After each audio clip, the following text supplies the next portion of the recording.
হ্যাঁ গাইস, দেখুন আলু পরোটা বানাবার জন্য আলু আগে মশলা বানিয়ে নিল।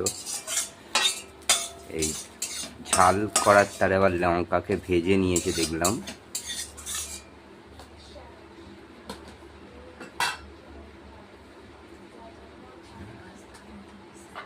আচ্ছা, দেখা যাক। বাটি নিয়েছে, বাটি নিয়ে এদিকে আবার গরম করতেও দিয়ে দিয়েছে।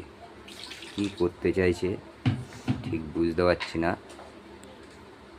এই দেখুন আবার কি দিচ্ছে। এটা কি দেয়া হলো?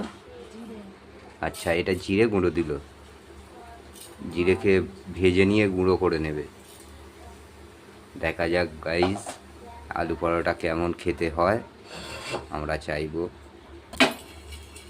গাইস দেখো, এখনো জিরে ভাজা হচ্ছে। জিরেটা নাড়িয়ে নাড়িয়ে কেমন ভেজে নিচ্ছে। হ্যাঁ, আচ্ছা, জিরেটা মোটামুটি ভাজা হয়েই গেছে।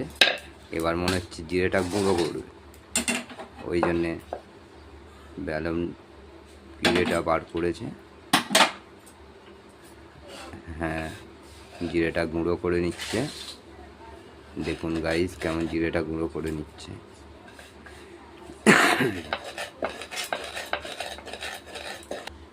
হ্যাঁ গাইস, জিরে গুঁড়ো না হয়ে গেছে এখন মোটামুটি। এই দেখুন, আলুর সেই পুরটা যে করে রেখেছিলো তাতে জিরে গুঁড়োটা দিয়ে দিল। দিয়ে আর ওইটাকে ভালো করে, লঙ্কাকে ভেজে রেখেছিলো যেটা, সেটা ভালো করে মাখিয়ে নেবে। দেখুন গাইস কত সুন্দর করে করছে খাবারটা। ওই দেখুন মাখিয়ে নিচ্ছে আলুর সঙ্গে।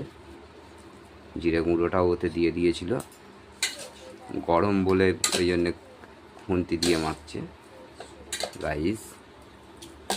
হ্যাঁ, মোটামুটি আলু মাখা হয়েই এসছে গাইস। দেখুন এবার কি করবে দেখা যাক।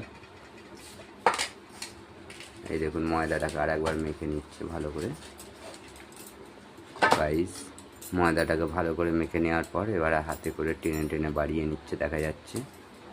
ওই দেখুন আবার কেটে রেখে দিল, রেখে হাতে করে টেনে টেনে বাড়িয়ে নিয়ে গোল গোল করে কেটে নিচ্ছে। যাক, এরকম গোল গোল করে কেটে নিচ্ছে। কেটে নেওয়ার পর হাই গাইস দেখুন পাকানো হয়ে গেছে। এবার পুর দেবে বলে রেডি হচ্ছে। কিছু হয়তো একটা ভুলে গেছে।